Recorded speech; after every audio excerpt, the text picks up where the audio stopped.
Senado at sa House of Representatives. Ang katotohanan ay hindi dapat itokhang. Imbis na diretsahang sagot, nililihis pa sa kwentong chicheria. Kakabahala ang mga pahayag na narinig natin nitong mga nakarang araw.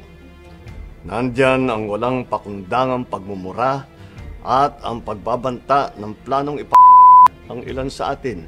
Kung ganun na lang kadali ang pagplano sa ng isang presidente, paano pa kaya ang mga pangkaraniwan na mamamayan? Yung ganyang kriminal na pagtatangka ay hindi dapat pinapalampas. Yan ay aking papalagan. As a democratic country, we need to uphold the rule of law. Ako, bilang pinuno ng Executive Department at lahat ng mga nanunungkulan